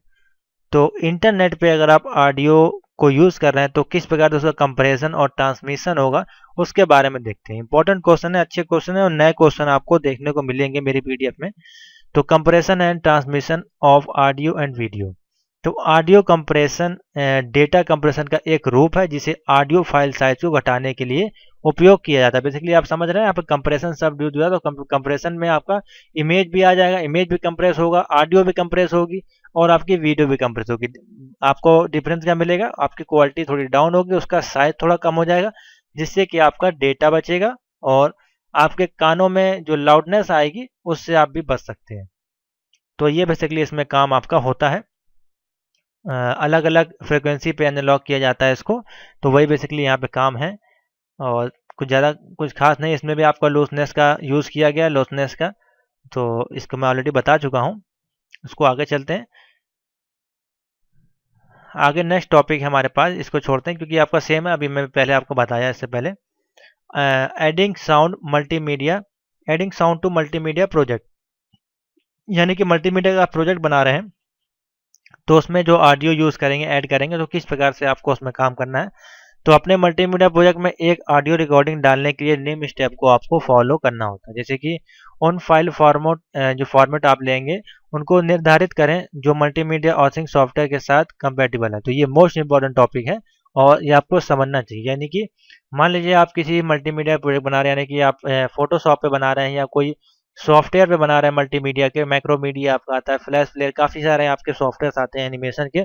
तो वो हर सॉफ्टवेयर में आपके जो ऑडियो फाइल सपोर्ट होगी, हो सकता है कि वो आपका मल्टीपल सपोर्ट करता हो, यानी कि ए से लेकर जेड तक सारी ऑडियो फाइल सपोर्ट करता हो, और कभी कभार ऐसा होता है वो पर्टिकुलर ही आपके पर सॉफ्टवेयर के अनुसार वो ऑडियो फॉर्मेट सपोर्ट करता है। तो उस केस में यहाँ पे आपको पता होना चाहिए कि आपका सॉफ्टवेयर कौन सी फाइल सपोर्ट कर रहा है, जिससे कि जब आप रिकॉर्ड करें तो आप वही डिवाइस से रिकॉर्ड करें जिससे कि वो आउटपुट आपको सेव में मिले। तो वही यहाँ पे कहा गया है, उन फाइल फॉर्मेट को निर्धारित करें जो आपके मल्टीमीडिया ऑडिटिंग सॉफ्टवेयर के साथ कंपैटिबल है और स्टोरेज तथा बैंडविड्थ क्षमता के लिए प्रयोग किए जाने वाले डिलीवरी माध्यमों के भी समक्ष है। तो आपको ऐसी डिवाइस लेनी, ऐसा सॉफ्टवेयर लेना जो आपका इक्विवेलेंट काम करे और एंड यूजर के सिस्टम में दी जाने वाली साउंड प्लेबैक यानी क्षमताओं को कोडेक और प्लग इन का आपको इनका निर्धारण आपको करना होता है और यह निर्धारित करें कि डिजिटल ऑडियो या मिडी डेटा को कब और कहां इस्तेमाल करना है। सोर्स मटेरियल को स्केच से बनाकर खरीद कर प्राप्त आप कर सकते हैं और अपने प्रोजेक्ट में फिट करने के लिए साउंड को एडिट करना है। तो ये सारी चीज़ें आपको करनी है, बेसिकली आपको एडिटिंग करना है तो एडिटिंग करनी है आपको, उसके बारे में बेसिकली यहाँ पे बताना है। उसके बाद audio hardware and software in multimedia, important topic है, यानी कि हार्डवेयर और सॉफ्टवेयर आपका जो ऑडियो के लिए यूज़ करते हैं मल्टीमीडिया वो किस प्रकार से होता है, यानी कि और वो किस प्रकार से आपका काम करता है, दोनों ही यहाँ पे इंपॉर्टेंट टॉपिक हैं। तो कंप्यूटर जो आपका एक साउंड कार्ड है, आपको बेसिकली ऑडियो है तो ऑडियो के लिए आपका साउंड कार्ड होगा, और सॉफ्टवेयर है तो सॉफ्टवेयर में आपका वही साउंड कार्ड से आपका कोई मतलब नहीं, वो आपका सॉफ्टवेयर जिस प्रकार के आप म्यूजिक उसमें डालेंगे वो आपको फंक्शन करके देगा और जो भी उसमें बेस होगा, साउंड होगा, सारी चीज़ें आपको वो फीचर्स आपको उसमें मिलेंगे। तो साउंड कार्ड सभी मल्टीमीडिया कंप्यूटर के लिए ज़रूरी होते हैं और साउंड कार्ड जो आपका मूलतः साउंड फाइल के प्लेबैक, डिजिटाइजेशन, रिकॉर्डिंग और कंप्रेशन के लिए बनाए जाते हैं और नए साउंड कार्ड्स ओपन आर्किटेक्चर का प्रयोग करते हैं जो कि मल्टीपर्पज डिजिटल प्रोसेसर जिसको कहते हैं डीएसपी का प्रयोग करके डिजिटल डोमेन में सभी ऑडियो सिग्नल्स को आपका ट्रांसमिशन कंट्रोल कर सकते हैं। तो इसमें आपका क्या होता है, इनपुट डिवाइस जैसे माइक्रोफोन्स ऑडियो इनपुट के लिए म्यूजिक की वॉइस या किसी अन्य प्रकार की साउंड को कंप्यूटर में रिकॉर्ड आप कर सकते हैं। तो ये आप बिल्कुल सिंपल सा है, आपको अपने उसके बारे में आपको सिर्फ लिखना है। तो ये आप डेली लाइफ में यूज़ करते हैं ऑडियो के फॉर्मेट, ऑडियो सुनते हैं, उसका किस प्रकार से आप यूज़ करते हैं रिकॉर्डिंग में, अपने मोबाइल में, ब्लूटूथ में, हेडसेट में, वही चीज़ें आपको उसमें बतानी है। उसके बाद सॉफ्टवेयर फॉर ऑडियो, तो सॉफ्टवेयर फॉर ऑडियो आपको किस प्रकार से हेल्प करेंगे, तो जो डिवाइसेस आपको यूज उपरोक्त में बताई गई है वही चीज़ों का योग यहाँ पे दिया गया है। तो ऑडियो क्लिप्स की मदद से पूर्व निर्मित साउंड इफेक्ट, म्यूजिक और नरेशन कोई भी व्यक्तिगत मल्टीमीडिया एप्लीकेशन में ऑडियो को सीधे सेलेक्ट, इंपोर्ट का प्रयोग कर सकता है। यानी कि आपने कोई सॉफ्टवेयर आप चला रहे हैं, बस VLC मीडिया प्लेयर हो गया, उसमें भी आप ऑडियो चला सकते हैं। तो उसमें भी आपको काफ़ी सारे फीचर मिलते हैं कि आप एक ही साथ प्लेलिस्ट बना के उसको ऑडियो को प्लेबैक करके चला सकें, या उसका बेस बढ़ा सकें, उसका साउंड बढ़ा सकें, और उसकी क्वालिटी कम ज़्यादा कर सकें, या उसकी स्पीड बढ़ा सकें। तो सारा चीज़ें आपको मिलती हैं, वो आपका काम होता है। वो किससे होता है? वो आपको सॉफ्टवेयर के माध्यम से होता है। वो कोई भी सॉफ्टवेयर आपका हो सकता है, उसमें आप उसको सेव कर सकते हैं फाइल को, रिकॉर्डिंग कर सकते हैं, काफ़ी तमाम चीज़ें आपको उसमें देखने को मिलती है। उसके बाद नेक्स्ट टॉपिक हमारे पास है कलर साइंस इन मल्टीमीडिया, यानी कि कलर विज्ञान, रंग विज्ञान आपका क्या है, जो कि एक मल्टीमीडिया का अहम भाग है। RGB जिसको बोलते हैं, अलग अलग तरह से यूज होता है। तो स्टेप बाय स्टेप जो टॉपिक मेरे पास PDF में मैंने डाला आपके लिए, जो जो टॉपिक आता जाएगा मैं उसको एक्सप्लेन कर दूंगा 2 या 3 लाइन में। बाकी आप PDF परचेस करेंगे तो आपको पूरी थ्योरी आपकी है, आप उसको तैयार करें किस प्रकार से लिखना। आप एक बार पढ़ लेंगे, आपको समझ में आ जाएगा टॉपिक क्या है। तो 2 से 4 लाइन आप वही लिखें, उसके बाद आप अपने मन से उसमें लिख सकते हैं। तो कलर मल्टीमीडिया का एक अहम भाग है, जो रंगों से इमेजों की गहराई मिलती है। इमेजेस जो होते हैं उसको आकर्षित बनाया जा सकता है, और इनमें इमेजेस को बैकग्राउंड के अलग अलग करके देखा जा सकता है। कलर या ग्रे स्केल हमारे जीवन का ही हिस्सा है, और हम अपने वाक्यों में ही रंगों का विवरण जोड़ते हैं। जैसे लड़की ने लाल कलर की साड़ी पहनी है, और आकाश का कलर जो है वो नीला है, तो घास हरे कलर की है, इत्यादि। तो ये आपको कलर डिफरेंस करता है अलग अलग पर्टिकुलर चीज़ों पर। तो उसी प्रकार से आपका जो कलर है वो इसी प्रकार से मिलके बना। तो कलर की साइंस है बेसिकली, उसके बारे में दिया गया है पूरा डिटेल में, जिसको कि आप देखें किस प्रकार से रिफ्लेक्ट करती है साइंस जो हमारी कलर के माध्यम से, जिससे कि आपको दिखाई देता है। तो यहाँ पे काफ़ी पहले की बात है, 19वीं शताब्दी की यहाँ पे जो थ्योरी आपको यहाँ पे मैंने दी है, तो आप उसको देखें। बाकी यहाँ पे व्हाट इज कलर भी आपको दिया गया, आप देख सकते हैं काफ़ी अच्छे से इसमें थ्योरी जो सेटअप की गई है, जिससे कि आपको सारे टॉपिक जो अच्छे से कंप्लीट हो जाएं। क्योंकि मल्टीमीडिया है तो आपको मल्टीमीडिया में आपके audio, video, colour, pictures, image, graphics सारी चीज़ें आती हैं, एनिमेशन, तो सभी चीज़ों को आपको समझना चाहिए। तो कलर क्या है बेसिकली आपको पता होगा, लेकिन आपसे अगर पूछा जाए कलर क्या है, आपको सिर्फ रंग दिखाई देगा, लेकिन उसके पीछे की साइंस है पूरी, जो कि आपको पता होनी चाहिए, जो कि इस प्रकार से है। इलेक्ट्रोमैग्नेटिक स्पेक्ट्रम जो होते हैं आपके में संकीर्ण बैंड जो आपका के भीतर प्रकाश तरंगों की फ्रीक्वेंसी को ही कलर कहा जाता है। तो इलेक्ट्रो स्पेक्ट्रम जो होते हैं उनके संकीर्ण बैंड के जो भी आपका प्रकाश निकल रहा है, उसके अंदर काफ़ी सारी किरणें हैं, उसकी फ्रिक्वेंसी आ रही है, उसको ही हम लोग कलर कहते हैं। ये नहीं कि आप जब आप देख रहे हैं तो उसमें भी आपको एक प्रकाश निकल रहा है, सूर्य से जो किरणें आ रही हैं, या जो भी आप कह सकते हैं, उनके माध्यम से जो उस पर कलर पड़ रहा है, तभी आपको वो कलर दिखाई दे रहा है। तो जिसके प्रति मानव दृष्टि प्रतिक्रिया देते हैं। अन्य शब्दों में कहें तो कलर एक संवेदन है, जो अलग अलग फ्रिक्वेंसी के प्रकाश द्वारा हमारी आंखों पर उत्पन्न होता है, और उच्च फ्रिक्वेंसी के साथ जो आपका दृश्य बनता है, स्पेक्ट्रम के नीचे कलर की ओर से कलर आपका उत्पन्न होता जाता है। जबकि विभिन्न फ्रिक्वेंसी में लाल कलर की ओर कलर उत्पन्न होता है, और जो सफ़ेद प्रकाश होता है वो आपका स्पेक्ट्रम के सभी रंगों का सम्मिश्रण होता है। तो यहाँ पे पूरी आपकी थ्योरी दी गई है कलर के बारे में। वेवलेंथ इक्वल टू यहाँ पे c light velocity oblique radiation frequency. तो कोई फॉर्मूला यूज़ यहाँ पे किया गया, जिसके अनुसार यहाँ पे ये कलर दिए गए हैं, उसके बाद वेवलेंथ दी गई है एनएम में और बिलियंस ऑफ मीटर में। तो यहाँ पे आप देख सकते हैं कुछ जब आपको प्रकाश पड़ेगा तो इस प्रकार से आपको ये कलर इतनी रेंज के हिसाब से आपको दिखाई देंगे। तो आशा करते हैं समझ में आ गया होगा। बाकी इसकी थ्योरी देखें, कुछ अच्छा टॉपिक है ये। और RGB आपके मेन कलर हैं, जो इलेक्टिव कलर हैं, रेड, ग्रीन और ब्लू। और CMYK जो आपके होते हैं उनको कहते हैं मैजेंटा, येलो और सायन। तो ये आपके जो हैं ये आपके एडेक्टिव कलर हो गए, और ये आपके सब्ट्रैक्टिव कलर हो गए। तो क्या क्या होते हैं एडेक्टिव कलर आपके? तो एडेप्टिव जो एडिटिव कलर तरीके से 3 प्राइमरी रंगों जैसे लाल, हरे तथा नीले रंग के लाइन स्रोतों को संयोजित करके एक नया कलर आपका बनाया जाता है, और यह तरीका टीवी या कंप्यूटर मॉनिटर के लिए प्रयोग किया जाता है। तो RGB का जो हम लोग देखते हैं हम लोग बोलते हैं RGB का मॉनिटर है, RGB की टीवी है, तो वो हमारी इसी तरह से एडिटिव कलर की तरह आपकी काम करती है। उसके बाद आपकी सब्ट्रैक्टिव है, जहाँ पे वो आपकी जो है रंगीन माध्यम जैसे पेट्स या इंक जो लाइट के रंगीन स्पेक्ट्रम के कुछ भाग को अवशोषित करते हैं और बाकी आप जो आपकी वापस आंखों की ओर रिप्लेस होती है उसको वापस भेज देती है और संयोजित करके रंगों को बनाया जाता है। उसी को हमारा जो प्रिंटिंग प्रिंटिंग वगैरह यूज़ करते हैं उसमें बेसिकली इसका कलर का जो उपयोग हम लोग करते हैं। आगे चलते हैं, व्हाट इज कलर मॉडल। तो यहाँ पे कलर मॉडल दिए गए हैं, किसको क्या मिलाएंगे तो जिससे वो कलर बनेगा। तो एडिटिव कलर में आपको ये सारे कलर दिए गए, ब्लू, मैजेंटा, रेड, व्हाइट, सियान, ग्रीन और येलो। और सब एक्टिव में आपके हैं ब्लू, सियान, ब्लैक, ग्रीन, येलो, रेड और मैजेंटा। तो इस प्रकार से इनका कोई संयोजन होता है, उसके बारे में पूरी थ्योरी यहाँ पे समझाई गई। तो आप सिर्फ शॉर्ट में देखें, समझें कौन कौन से होते हैं। तो ये CMYK मॉडल है, तो इसमें आपका जो जो कलर मिलके बनेंगे उसके अनुसार वो आपको display mobile, computer, TV, laptop screen में आपको पूरी दिखाई देगी। और कितने फ्रिक्वेंसी पे कितने कलर आपको मिलेंगे उसके अनुसार ही आपकी जो टीवी वगैरह है उसका जो पिक्चर ट्यूब होता है वो आपका कार्य करता है। आगे चलते हैं, जो हमारे पास टॉपिक है इसमें देखते हैं। तो ये डबल बार इसमें हो सकता है कॉपी हो गया, और ये कुछ बिट्स दिए गए हैं कलर के कैलकुलेशन के, इसको भी आप देखें। What is dithering in multimedia, most important topic है। दीथरिंग टूल्स, काफ़ी तरह के टूल्स इसमें बेसिकली यूज होते हैं, जो कि आपके हर बार थ्योरी आपको देखने को इनकी मिलती है, तो इसको जरूर आप समझें और देखें। तो what is dithering in multimedia. तो दीथरिंग एक आपकी टेक्निक है जिसका प्रयोग कंप्यूटर जो ग्राफिक्स होती है उसमें एक सीमित कलर प्लेट के भीतर इमेजों के कलर की गहराई तथा भ्रम पैदा करने के लिए उपयोग किया जाता है। और अर्थात इस प्रक्रिया से अधिक रंग एवं उनके सेट्स बनाए जा सकते हैं। और एक दीथरिंग इमेज में प्लेटें में से जो कलर उपलब्ध नहीं होते हैं वह अनुमानित रूप से उपलब्ध प्लेट के भीतर कलर पिक्सल के डिफ्यूजन से बनाया जा सकता है। हमारी आंखें इस डिफ्यूजन के कलर को मिक्सचर समझ लेती है। तो कुछ डिफरेंट आपका कुछ मिक्सिंग का काम है, बेसिकली जो आपके इमेजेस और कलर्स होते हैं उसको ही ये आपका एडिटिंग करने का काम बेसिकली करता है।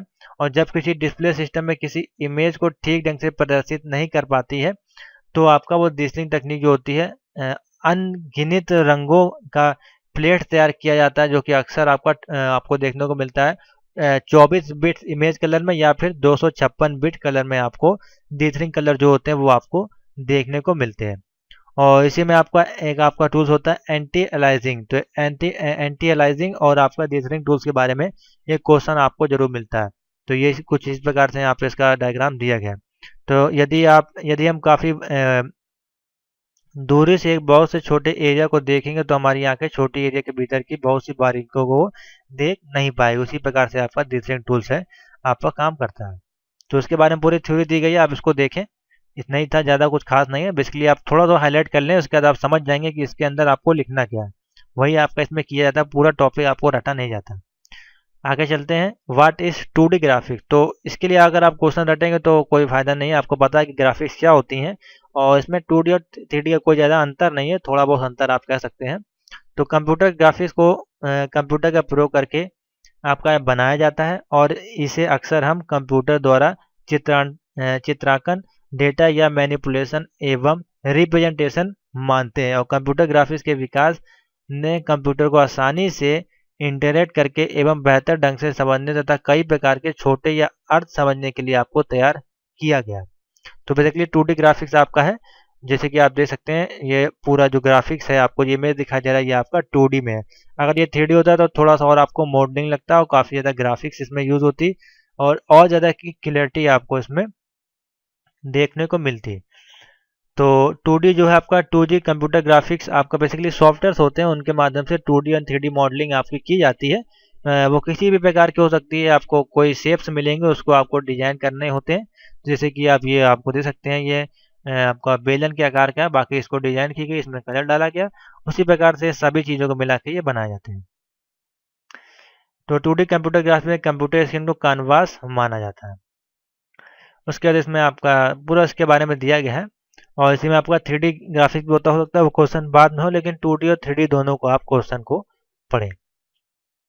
और इनकी जो प्रिंटिंग भी होती है वो भी अलग अलग प्रिंटर के माध्यम से आपको मिलेगी देखने को। यानी 2D प्रिंटिंग करनी है, 3D प्रिंटिंग करनी है, तो उसके अलग अलग आपके प्रिंटर आते हैं, उसके अनुसार जो भी आपका मॉडल होगा हो बहू आपका प्रिंट हो जाएगा। What is image compression. अब ये आपका ऑडियो कंप्रेशन चल रहा था, अब यहाँ पे आपका इमेज कंप्रेशन आ गया। तो तरीका वही है, सॉफ्टवेयर आपका एक ही यूज होगा, या हो सकता है अलग भी आप यूज कर सकते हैं, या मल्टीपल होता है कभी कभार। तो बेसिकली आपका काम वही करना है, इसको कंप्रेस करना है, यानी कि इमेज की क्वालिटी को बढ़ाना है, घटाना है, या उसका साइज कम करना है, या उसका फाइल फॉर्मेट करना है, तो वही सारा काम आपका कंप्रेशन के अंतर्गत आपका आता है। तो चलिए देखते हैं किस प्रकार से है। तो अब बात करते हैं व्हाट इज इमेज कंप्रेशन। तो मैंने आपको बताया ऑलरेडी। तो ग्राफिक्स फाइलों की साइजों को इमेज की क्वालिटी को कम किए बिना बिना बाइट्स को कम करना इमेज कंप्रेशन आपका कहलाता है। तो इमेज को कंप्रेस करना, लेकिन उसकी क्वालिटी नहीं जानी चाहिए और उसके जो बाइट्स हैं वो भी नहीं गिरने चाहिए, बट उसको कंप्रेस कर देना चाहिए। तो वही आपका जो है कंप्रेशन क्वालिटी आपका कहलाता है। तो फाइल की साइज कम होने से मेमोरी स्पेस बढ़ जाता है और इसी कारण हम सिस्टम में उसी मेमोरी स्पेस या डिस्क से अधिक इमेज को स्टोर कर सकते हैं। और इससे जो होता है आपका इमेजेस को इंटरनेट पर भेजने या अपलोड करने में भी आपको कम समय लगता है। तो जाहिर सी बात है, आप इमेज मान लीजिए आपने अपने मोबाइल से फ़ोटो जो खींचते हैं आप देखते हैं, अगर आपका कोई अच्छा फ़ोन होगा तो उससे आपकी जो फाइल की साइज आएगी काफ़ी बड़ी होती है, उसकी जो एमबी आएगी वो आपकी 2 या 3 एमबी की होती है। उसको जब अपने कंप्यूटर में डालें और उसको उसका फाइल फॉर्मेट चेंज कर दें या कंप्रेस कर देंगे, तो वो फाइल आपकी हो जाएगी मिनिमम 700-800 केबी की आपकी हो जाती है। अगर आप पेंट पे भी ओपन करके उसको सेव एस कर देते हैं, यानी कि पीएनजी में या जेपीजी फॉर्मेट में, तो आपकी कुछ साइज यानी कि 2 एमबी या 3 एमबी की में 1 एमबी 1.5 एमबी में आपकी हो जाती है। तो थोड़ा साइज आपका कम होता है। यानी मान लीजिए अगर आपके पास 100 इमेज है या 500 इमेज है, तो आप सोच सकते हैं वो आपकी 100 एमबी या 200 एमबी की इमेज हो जाएगा। अगर उसको आपको वेबसाइट अपलोड करना है तो काफ़ी समय जाएगा। उसी प्रकार से अगर 100 एमबी की आपकी इमेज हो गई है, उसको कंप्रेस कर लेंगे तो आपका 50 से 60 एमबी में आपका वो कंप्रेस हो जाता है। तो इसी प्रकार से इसका बेसिकली हम लोग यूज़ करते हैं। तो यह एक वह कंप्रेशन जो पूरी फाइल पर अप्लाई आपको करना होता है, और दूसरा है वह कंप्रेशन जो एक फाइल स्ट्रक्चर के भीतर ही शामिल किया जाता है। तो पूरा कंप्रेशन के बारे में आप डिटेल में आपका दिया गया। ओरिजिनल टेक्स्ट आपने डाला, उसको कंप्रेसर में डाला, कंप्रेस टेक्स्ट यहाँ पर डीकम्प्रेस हुआ और ये आपका ओरिजिनल बन के आ गया। तो इस प्रकार से बेसिकली इसमें 2-3 आपके सॉफ्टवेयर यूज़ किए जाते हैं किसी भी उसको कंप्रेस करने के लिए। डॉस और विंडोज़ में आपको जिप और ARC और आपका RAR फाइल भी एक होती है। 2 कॉमन कंप्रेशन फॉर्मेट आपको दिए जाते हैं जिसके माध्यम से आप उसको कंप्रेस कर सकते हैं और आपकी क्वालिटी वहाँ पे नहीं जाएगी। तो इसमें इसके माध्यम से आप लगभग सभी चीज़ें आप उसमें कंप्रेस कर सकते हैं। Audio, video, image, software, graphic, जो भी चीज़ें आप उसको करना चाहें वो आप इन फाइलों का यूज़ करके आप कर सकते हैं। व्हाट इज़ फाइल फॉर्मेट और इसके टाइप, यानी कि फाइल फॉर्मेट क्या होगा आपके, बेसिकली आपके मोस्ट इंपॉर्टेंट जो मैं आपको बोलता हूँ कि एक्सटेंशन आप पढ़ें, तो एक्सटेंशन वही है जो आपके फाइल के फॉर्मेट होते हैं और उसके टाइप्स क्या क्या है, यानी कि .doc, .xml, .png, .jpg, .mp3। तो ये आपके जो क्या है शॉर्ट पे नाम है, फाइल फॉर्मेट है, जिसके माध्यम से आप समझ सकते हैं ये कौन सी फाइल फॉर्मेट है और किस सोर्स से आपकी ये आ रही है। यानी कि अगर इमेज है तो जाहिर सी बात है वो आपने किसी कैमरे के माध्यम से खींची होगी, और कोई ऑडियो है तो आपने कहीं से डिवाइस के माध्यम से उसको रिकॉर्ड किया होगा। तो इसी प्रकार से आपका होता है। तो फाइल फॉर्मेट एक फाइल की संरचना है जो प्रोग्राम को बताती है कि यह सामग्री जो है वो किस प्रकार से प्रदर्शित हो रही है, यानी कि .doc फाइल सजा माइक्रोसॉफ्ट वर्ड डॉक्यूमेंट की है। तो इसी प्रकार से मैंने आपको बताया, तो सभी यहाँ पे जो है फाइल फॉर्मेट आपको दिए गए हैं, ये आपको बताना चाहिए, ये इंपॉर्टेंट है। ये आपको true false, fill in the blank, match the column, IT tools, internet ICT सभी एग्जाम में आपको देखने को मिलेंगे, सभी मॉड्यूल में। लेकिन इसमें आपका डिटेल में दिया है क्योंकि आपका मल्टीमीडिया इसमें यूज होता है।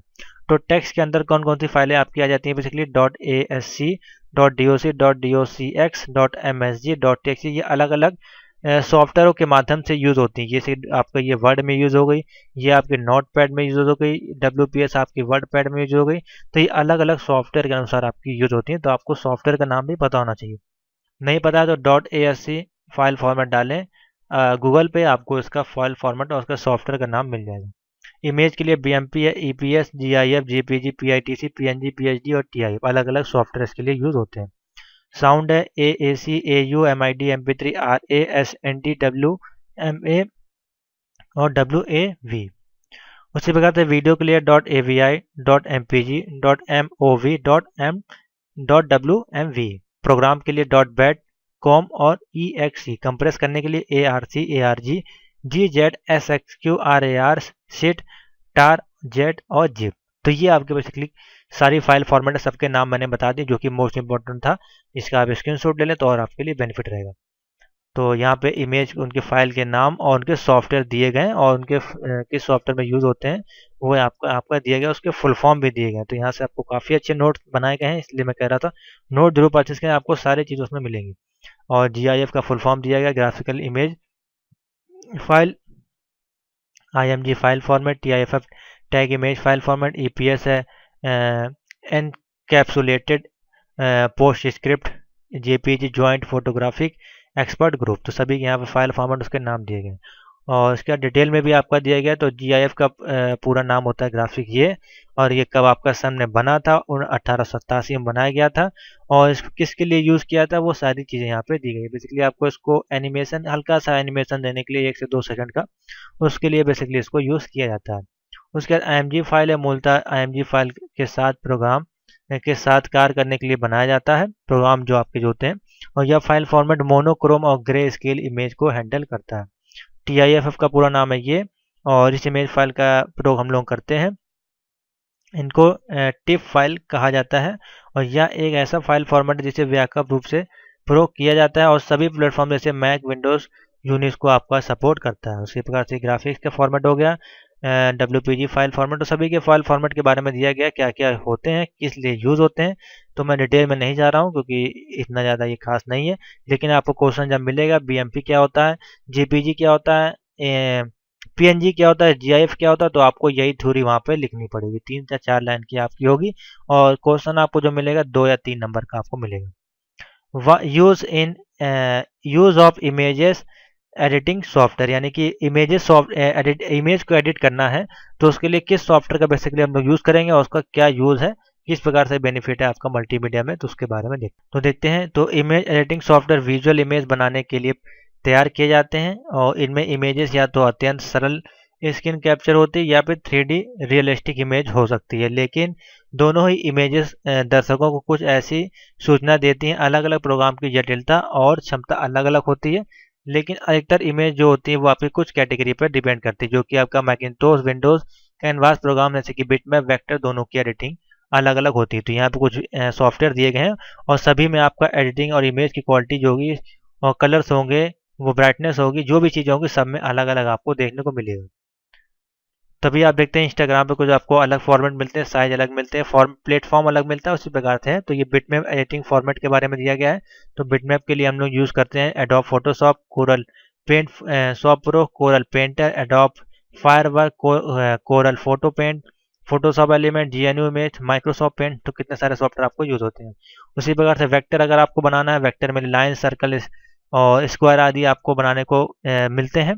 और एडोब इलस्ट्रेटर है, कोरल ड्रॉ है, adobe free hand, adobe firework sketch है, एफिनिटी डिजाइनर है और वेक्टीजी एडिटर है। उसी प्रकार से स्क्रीन कैप्चर के जो आपको वीडियो रिकॉर्डिंग जैसे कि मैं यूज़ करता हूँ, तो स्क्रीन को रिकॉर्ड करने के लिए कुछ सॉफ्टवेयर हम लोग इसमें बेसिकली यूज़ करते हैं और ये आपकी पूरी इमेज को रिकॉर्ड कर सकता है, आपकी डिस्प्ले को, और उसकी वीडियो भी आपको बना सकता है और उसको आप किसी भी फाइल फॉर्मेट में आप चेंज भी कर सकते हैं। तो ये था आपका जो है टॉपिक। यहाँ पे देखते हैं क्या था। टॉपिक था आपका यूजेस ऑफ एडिटिंग सॉफ्टवेयर। तो आशा करते हैं आपको यहाँ तक की वीडियो समझ में आ गई होगी। तो ये मैंने एक पार्ट आपके लिए कंप्लीट बना दिया जो कि आपका करीब 1 घंटे का है। तो अगर आपको सेकंड पार्ट भी चाहिए तो ये जो जितनी भी थ्योरी इसमें दी गई है मैं सभी क्वेश्चन को एक्सप्लेन कर दूंगा। तो अगर सेकंड पार्ट आपको चाहिए इसका तो प्लीज़ कमेंट करें, व्हाट्सएप जो ग्रुप ज्वाइन करें, जिनको ये PDF परचेज करनी है, क्योंकि अब मेरे पास समय कम है। तो मैं 1 घंटे में आपको लगभग सारी चीज़ कवर करने की कोशिश किया हूँ, लेकिन नहीं हो पाया क्योंकि काफ़ी ज़्यादा टॉपिक है। तो thank you for watching. Video अच्छी लगी तो लाइक करें, शेयर जरूर कर दें। जो भी मल्टीमीडिया की तैयारी कर रहे हैं वो फ्री ऑफ कॉस्ट घर में अपनी तैयारी कर सकते हैं। तो थैंक यू फॉर वॉचिंग।